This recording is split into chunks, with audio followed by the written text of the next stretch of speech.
Imagine this. You're in a room filled with people, music, chatter, laughter.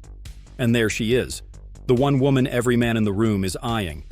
The one with that magnetic aura, the effortless confidence. The kind of woman who doesn't just turn heads, she owns the atmosphere. Now here's the thing. She's got options, not one or two. Dozens. Men lining up with their best smiles, their flashiest stories, their wallets, their charm. You know the type. Guys flexing, bragging, playing the peacock game like their life depends on it. But you're different. You're not here to compete like the rest. You're here to make her choose. Not because you're trying to prove anything, not because you need her validation, but because you understand something deeper. You understand how attraction actually works, on a psychological, primal level. And once you understand this, you no longer chase women. They chase you. That's exactly what we're going to break down today. This isn't about manipulation. This is about awareness, strategy, masculine polarity, and playing the game with your own rules. Because when a high-value woman has choices, the only way you rise to the top is by standing in your truth, while subtly triggering her biological need to choose you. Now let's cut through the fluff. Most guys think that in order to be chosen, they have to impress her.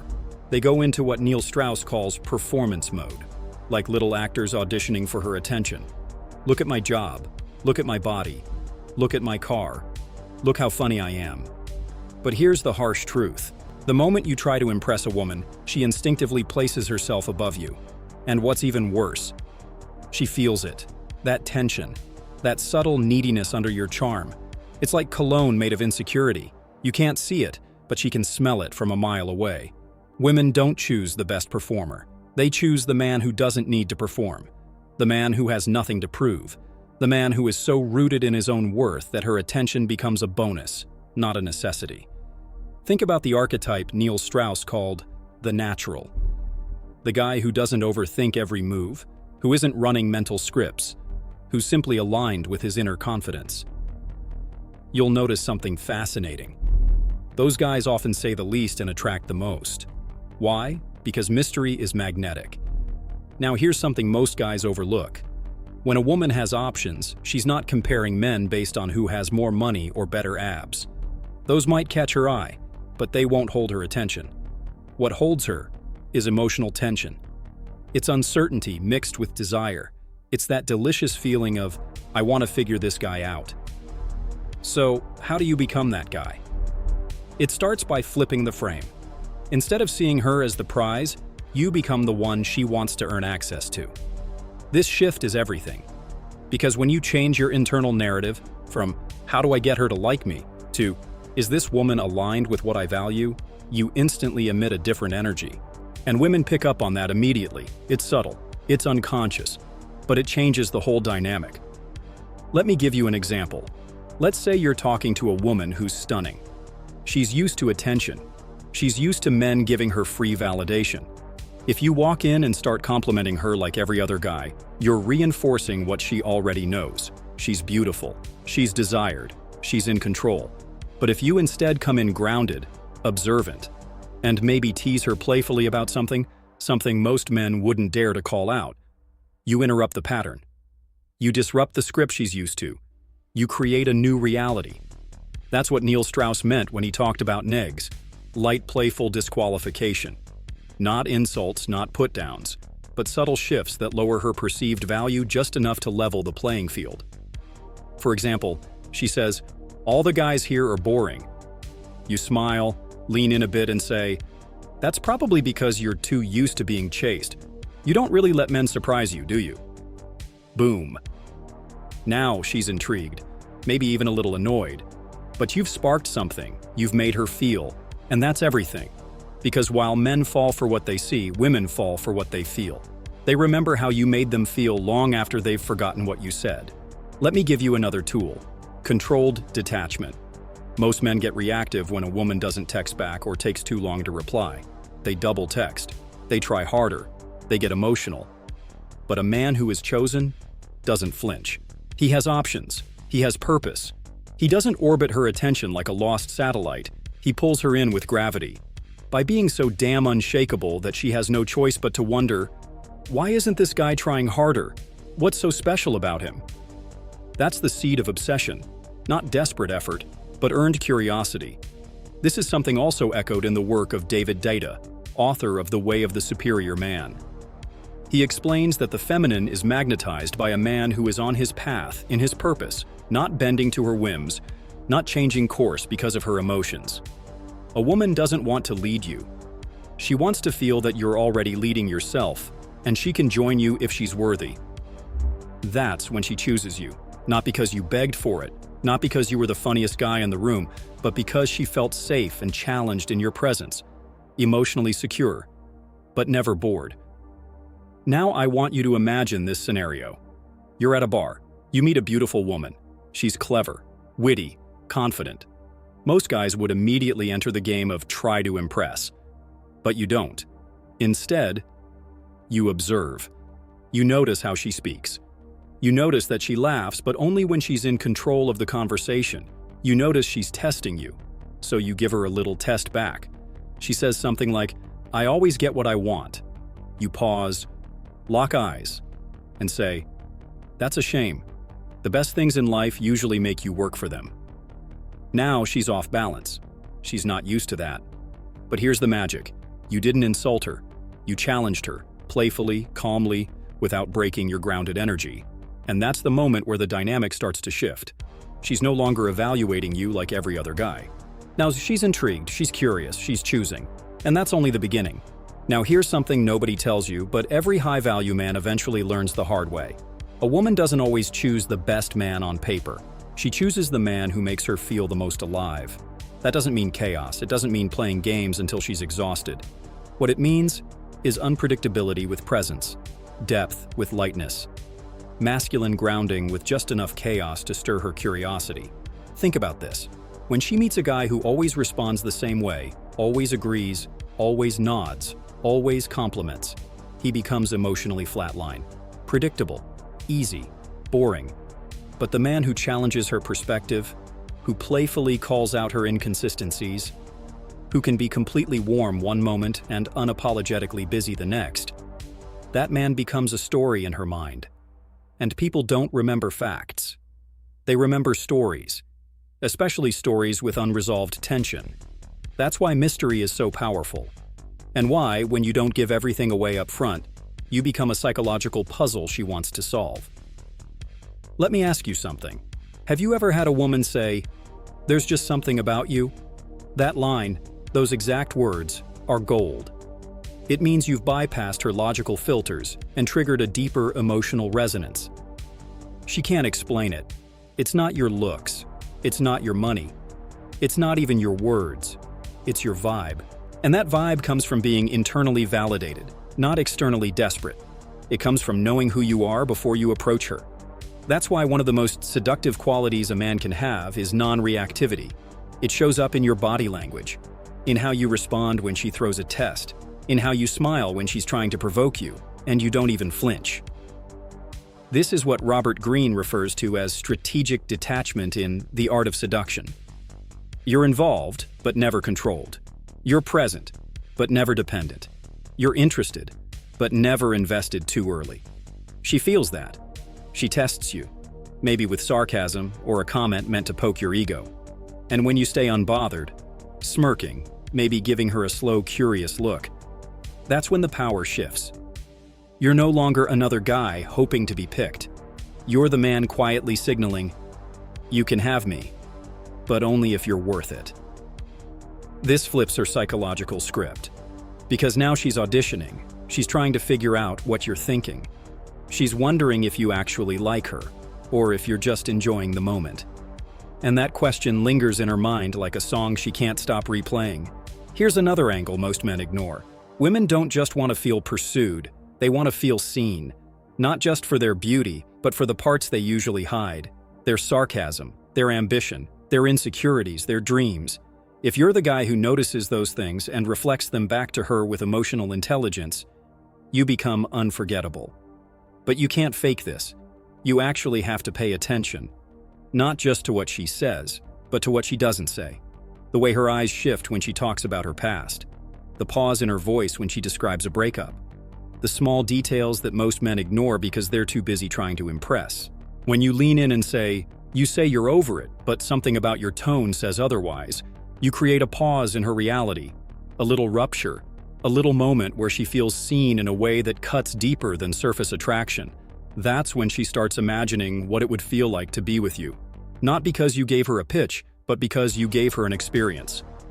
Now, let's talk about one of the most overlooked psychological levers in attraction: contrast.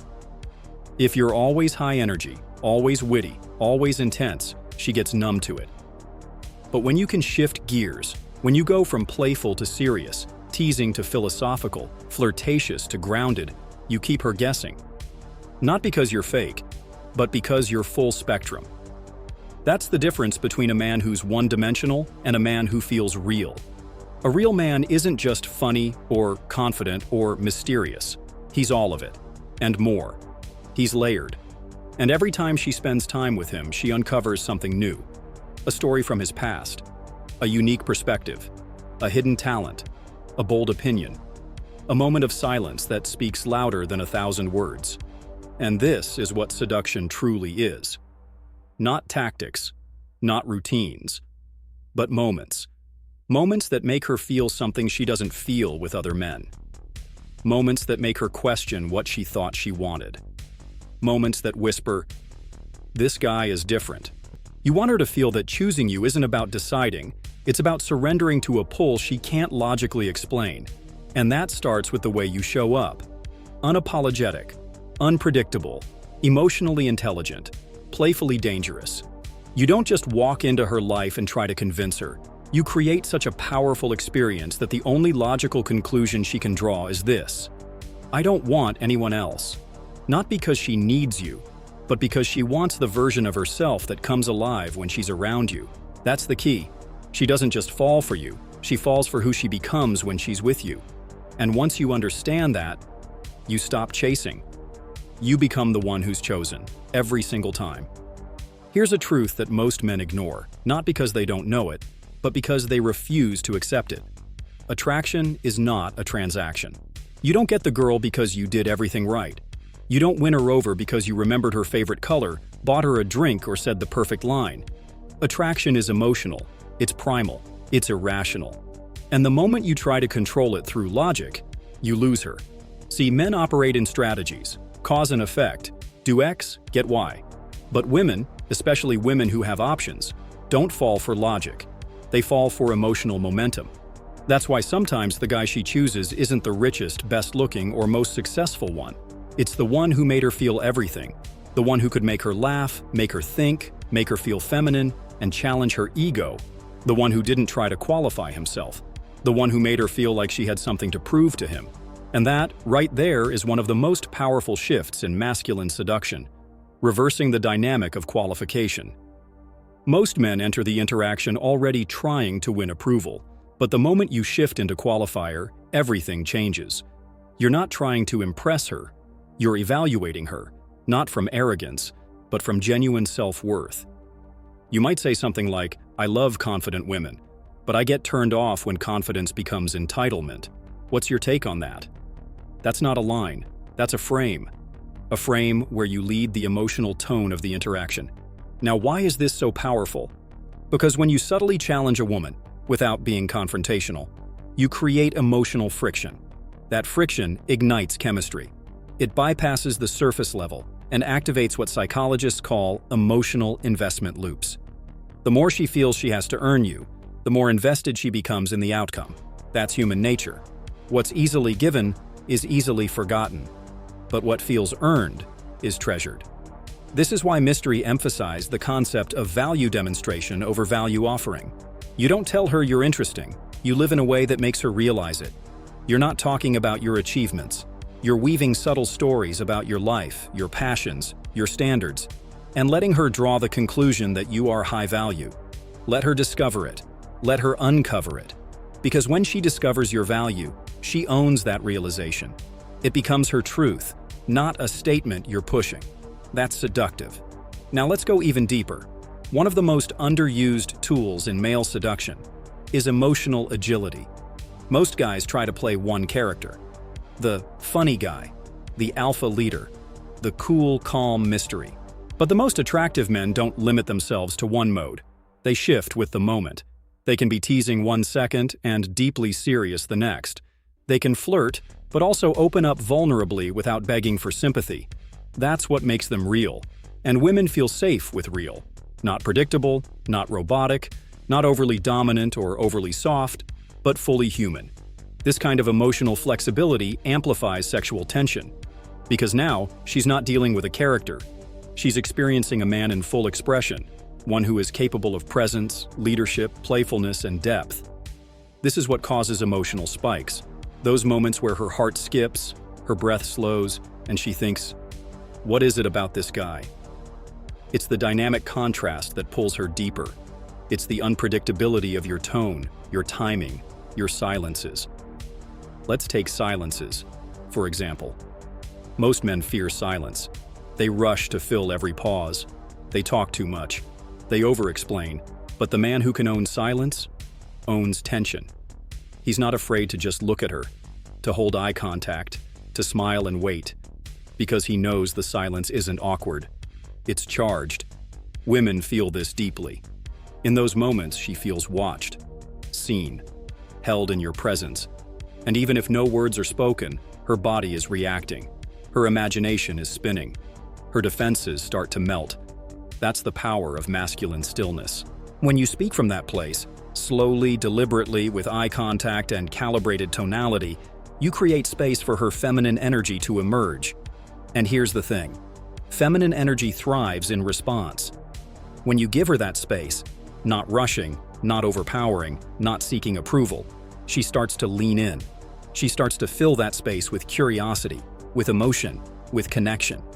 That's when she chooses you, not because of what you said, but because of how she feels around you. Like she can breathe, like she can be a woman, like she doesn't have to lead or control or prove anything. And that's the most seductive feeling in the world for her. Now let's add another layer. Polarization. You're not meant to be liked by every woman. In fact, when a woman has many options, the man she remembers is the one who wasn't afraid to take a stand, to have bold opinions, to disagree with her without backing down, to show her that his values matter and won't be compromised for sex or approval. That's rare, and rare equals valuable. You can say, "That's an interesting take, but I see it differently," and then own your perspective without arrogance. Not because you're trying to be right, but because you're not afraid to be authentic. That's magnetic, because most guys are too afraid to create tension. But what they don't realize is, sexual tension requires emotional tension. It requires charge. And charge comes from contrast. Masculine versus feminine. Logic versus emotion. Certainty versus curiosity. Presence versus unpredictability. When you embody that duality, when you stop playing it safe and start playing it real, you don't just attract women, you activate them. You awaken parts of them that most men never touch. You become the man she remembers. The man who lingers in her mind long after the conversation ends. The man she tells her friends about but can't quite explain. Because you didn't try to be perfect. You were unapologetically you. And that is irresistible. And here's the truth no one wants to hear. You don't become the man she chooses by copying lines, flexing status, or trying to manipulate her choices. You become the man she chooses when you stop chasing and start embodying who the hell you really are. Not the version of you that seeks validation, not the version that lives on autopilot, but the man who walks into a room and doesn't need to say a word to command attention, because his presence already speaks. The man who can challenge her, excite her, ground her, and make her feel something no other man does. You don't need to be the loudest guy. You don't need to be perfect. You just need to be undeniable. And that means doing the inner work, sharpening your awareness, learning to control your energy, understanding female psychology not to manipulate, but to lead. Because when she feels safe in your strength, when she feels seen in your presence, when she feels emotionally alive in your company, she stops comparing you to other men. She starts comparing other men to you. That's when you've won. Now, if this message hit home, if it opened your eyes to something you hadn't considered before, I want to hear from you. Drop a comment below and tell me which part made you reflect the most. Let me know if there's a moment in your life where you've experienced this shift, when you stopped performing and started embodying. And if you want to keep leveling up your masculine edge, your emotional intelligence, your seductive power in a world full of noise, then subscribe. Because this channel isn't about dating tips or quick hacks. It's about turning you into the man who doesn't just attract women, but the man they feel compelled to choose, even when they have the world at their feet. And trust me, when you become that man, you won't chase women, you'll attract devotion. So share this video with a brother who needs to hear it. Someone who's stuck in performance mode. Someone who's been giving his power away. Let's wake men up, one mind at a time. You bring the fire, I'll keep bringing the tools. Now go live it. Because if you're ready to stop hoping and start leading, the game is yours, and she's already watching.